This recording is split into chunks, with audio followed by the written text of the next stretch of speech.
বর্তমানে বাংলাদেশের ব্যাংকের যে পরিস্থিতি, এই পরিস্থিতিতে আপনারা অনেকেই প্রশ্ন করছেন আইএফএসসি ব্যাংকে ফিক্সড ডিপোজিট করে টাকা জমা রাখা যাবে কিনা? কিংবা বর্তমানে যদি ৳১,০০,০০০ ফিক্সড ডিপোজিট করে জমা রাখা হয় তাহলে প্রতি মাসে কিংবা মেয়াদকাল শেষে কত টাকা করে লাভ দিচ্ছে? আইএফএসসি ব্যাংক কতটা নিরাপদ? বিস্তারিত এই প্রশ্নের উত্তরগুলো আপনাদেরকে এই ভিডিওতে আজকে দিয়ে দিব। তো সম্পূর্ণ ভিডিওটা দেখলে আপনারা অবশ্যই এই প্রশ্নগুলোর উত্তর পেয়ে যাবেন। ৳১,০০,০০০ ঠিক কত টাকা লাভ দিবে এ বিষয়টাও জানাবো। সর্বপ্রথমেই আমরা বর্তমানে আইএফএসসি ব্যাংকের যে পরিস্থিতি সেটা নিয়ে যদি আলোচনা করি, যদিও মাঝখানে আইএফএসসি ব্যাংক অনেকটাই লাজুক অবস্থায় ছিল, কিন্তু বর্তমানে আগের চেয়ে অনেকটাই উন্নত হয়ে উঠেছে এই আইএফএসসি ব্যাংক। আপনারা নিশ্চিন্তে লেনদেন করতে পারবেন। তবে এখন বর্তমান পরিস্থিতি অনুযায়ী ভালো রয়েছে। ভবিষ্যতে আপনারা যদি ১ মাস কিংবা ২ মাস পরে লেনদেন করতে চান কিংবা ফিক্সড ডিপোজিট করতে চান, সেক্ষেত্রে অবশ্যই আপনারা আপডেট তথ্যগুলো জেনে নেবেন। কারণ বর্তমানে যে বাংলাদেশের পরিস্থিতি, ব্যাংকের একেক সময় একেক পরিস্থিতি দেখা যাচ্ছে। তার জন্য আপনারা অবশ্যই ব্যাংকের ওয়েবসাইট এবং বিভিন্ন পত্রিকা, মিডিয়া থেকে আপনারা যে সর্বশেষ তথ্যগুলো জেনে তারপরে ফিক্সড ডিপোজিট করার চেষ্টা করবেন। কারণ আমরা যে তথ্যগুলো দিয়ে থাকি সেগুলো হচ্ছে আপডেট তথ্য, এরপরে হয়তো পরিবর্তনও হতে পারে। তো সর্বপ্রথমে আমরা দেখব আইএফএসসি ব্যাংকের ফিক্সড ডিপোজিট রেট। আইএফএসসি ব্যাংকের ফিক্সড ডিপোজিট রেট সর্বশেষ পরিবর্তন করা হয়েছিল ৭ তারিখ ৪ মাস ২০২৬ সালে। এরপরে এখনও পর্যন্ত রেট পরিবর্তন করা হয়নি। এই রেট পরিবর্তিত রেট অনুযায়ী আপনারা যদি ফিক্সড ডিপোজিট করতে চান, দুইটা সিস্টেমে করতে পারবেন। একটি হচ্ছে মান্থলি ইনকাম স্কিম রয়েছে, এমআইএস যেটাকে বলা হয়, অর্থাৎ প্রতি মাসে মাসে আপনার লাভের টাকা সেভিংস অ্যাকাউন্টে দিয়ে দেওয়া হবে। আপনি চাইলে সেটি তুলে নিতে পারেন, আবার চাইলে রাখতে পারবেন। এটার নাম হচ্ছে মান্থলি ইনকাম স্কিম, এমআইএস। এটার মেয়াদকাল হবে ৩টা। একটা হচ্ছে ১ বছর, ২ বছর, ৩ বছর। ১ বছর মেয়াদকালের জন্য যদি করেন তাহলে ১০.৫০, ২ বছর মেয়াদকালের জন্য ১০.৫০, ৩ বছর মেয়াদকালের জন্য সেম। ১, ২, ৩ তিনটা মেয়াদকালের জন্যই রেট হচ্ছে ১০.৫০%। তো আমরা ক্যালকুলেশনটা দেখব ১,০০,০০০ কত টাকা পাবেন, এরপরে মেয়াদকাল শেষে কত পাবেন সেটিও ক্যালকুলেশন করে দেখাবো।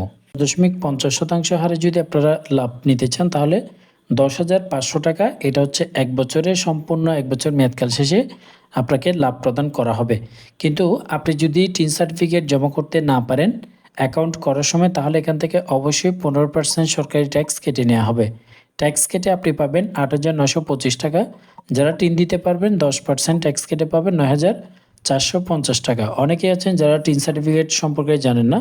এটি হচ্ছে সরকারকে প্রতি বছর যে ট্যাক্স প্রদান করে ইনকাম থেকে, এই ট্যাক্সের একটি রসিদ। এটি আপনারা কম্পিউটারের দোকানে করে নিতে পারবেন। যারা মোবাইলে করতে পারবেন চাইলে মোবাইলে করে নিতে পারবেন। সেক্ষেত্রে এনআই কার্ডটা রয়েছে, সেটার প্রয়োজন হবে। সার্টিফিকেটের ঝামেলায় জড়াতে চান না, তাদের করার দরকার নেই। না দিলে ১৫% কাটবে, তবে দিলে 10% কেটে নেবে। ভবিষ্যতে টিন সার্টিফিকেট থাকলে ট্যাক্স বাধ্যতামূলক করা হতে পারে। সেক্ষেত্রে টিন সার্টিফিকেট করার আগেও আপনারা একটু চিন্তা ভাবনা করবেন। এটা হচ্ছে ১০,৫০০ টাকা আপনি ১ বছরে পাবেন। যদি আপনি এটি ১ বছরে না রেখে যদি সম্পূর্ণ ২ বছর মেয়াদকালের জন্য রাখেন, তাহলে আপনি এই ১,০০,০০০ টাকায় ২ বছরে পাবেন ২১,০০০ টাকা। ২১,০০০ টাকা থেকেও সেম, আপনি যদি টিন সার্টিফিকেট জমা করতে না পারেন ১৫% কেটে পাবেন ১৭,৮৫০ টাকা ২ বছর পরে। আর যারা টিন সার্টিফিকেট জমা দিবেন ১০% কেটে ২ বছরে পাবেন ১৮,৯০০ টাকা। সম্পূর্ণ আপনি যদি ৩ বছর মেয়াদকালের জন্য রাখতে পারেন, ৩ বছর মেয়াদকাল শেষে পাবেন ৩১,৫০০ টাকা। এটা সম্পূর্ণ ১,০০,০০০ টাকা ৩ বছর পর্যন্ত রাখতে হবে তাহলেই। আর যদি এখান থেকে ১৫% কেটে নেওয়া হয়, টিন সার্টিফিকেট না দেন ২৬,৭৭৫ টাকা। যারা টিন দিবেন তাদের হচ্ছে ১০% কেটে পাবেন ২৮,৩৫০ টাকা। এবার কিছু গুরুত্বপূর্ণ বিষয় আপনাদেরকে বলে রাখি, সেটি হচ্ছে আপনারা ফিক্সড ডিপোজিট অ্যাকাউন্ট করার পরে আপনাদেরকে কী কী ডকুমেন্টস প্রদান করা হবে, এটা অনেকেই জানতে চান। তো আমি বারবারই বলে যাই, ফিক্সড ডিপোজিট অ্যাকাউন্ট করার পরে চেকের পাতার মতো একটি ব্লক প্রদান করা হবে। এটাকে ব্লক বলা হয়। চেকের পাতার মতো একটি ডকুমেন্টস আপনাকে দেওয়া হবে। এখানে আপনার যে তারিখ থেকে আপনি এফডিআর করবেন ওই ডেটটা লেখা থাকবে, কখন মেয়াদকালটা শেষ হবে সেটিও লেখা থাকবে, ম্যাচুরিটি ডেট। এছাড়াও অ্যামাউন্টটা পুরোটা লেখা থাকবে, কোন শাখায় করেছেন শাখার নামটাও উল্লেখ থাকবে। এই বিষয়গুলো বিস্তারিত লেখা থাকবে, তো আপনারা এটি অবশ্যই চেক করে নেবেন। আরেকটা বিষয় হচ্ছে, এই ফিক্সড ডিপোজিট অ্যাকাউন্টগুলো যদি মেয়াদকাল শেষ হওয়ার আগেই টাকাটি ভাঙিয়ে তুলে নিতে চান, সেক্ষেত্রে কী নিয়ম? আপনারা যদি ফিক্সড ডিপোজিট অ্যাকাউন্টের ক্ষেত্রে মেয়াদকাল শেষ হওয়ার আগেই টাকাটি তুলে নিতে চান, সেক্ষেত্রে সেভিংসের রেট প্রদান করা হবে, তখন আপনারা 10.5% হারে লাভ পাবেন না। তবে হ্যাঁ, 1 বছর যদি সম্পূর্ণ হয় 1 বছরের রেট পাবেন। ধরেন আপনি 3 বছরের জন্য করলেন, 1 বছরের পরে টাকার প্রয়োজন, টাকাটি ভাঙিয়ে তুলে নেবেন, সেক্ষেত্রে 1 বছরের যে রেটটা রয়েছে সেটি পাবেন। কিন্তু 6 মাস হলে বা 8 মাস হলে কিংবা 11 মাস যদি হয় তাহলে আপনারা সেভিংসের রেট অনুযায়ী পাবেন। ওকে, এটা হচ্ছে আপনাদেরকে বললাম মেয়াদকাল শেষে যেটা পাবেন, এটা হচ্ছে মাসে মাসে আপনাদেরকে লাভ প্রদান করা হবে। আমি সেটাও দেখাই। 10,500 টাকা আপনারা 1 বছরে পাবেন, কিন্তু প্রতি মাসে 1 বছর মেয়াদি হলে প্রতি মাসে আপনারা লাভ পাবেন 875 টাকা করে 1 লক্ষ টাকায়। 875 টাকা আপনি যদি 1 বছর মেয়াদি করেন, 2 বছর মেয়াদি করেন, 3 বছর মেয়াদি করলেও 1 লক্ষ টাকায় 875 টাকা অনলি লাভ দেবে। কিন্তু এখান থেকে যদি আপনাদের যে ট্যাক্সের হিসাবটা, অর্থাৎ আপনি যদি টিন সার্টিফিকেট জমা করতে না পারেন তাহলে 15% ব্যাট কেটে পাবেন 743 টাকা 75 পয়সা। এটা হচ্ছে টিন যদি না থাকে। যাদের টিন আছে তারা অবশ্যই জমা দিবেন। টিন জমা দিলে 10% কেটে 787 টাকা করে প্রতি মাসে আপনাদেরকে প্রদান করা হবে। এটা হচ্ছে মাসিক মুনাফা হিসাব।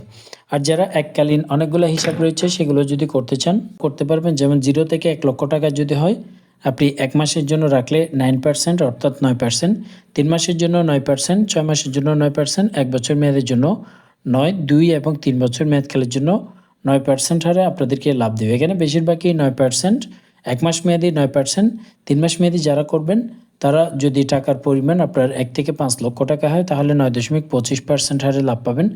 সর্বোচ্চ যে রেটটা দিচ্ছে সেটা হচ্ছে 10.25%। এটার অ্যামাউন্ট একটু বাড়াতে হবে, তাহলেই 50 লক্ষ থেকে 1 কোটি টাকা পর্যন্ত লিমিট।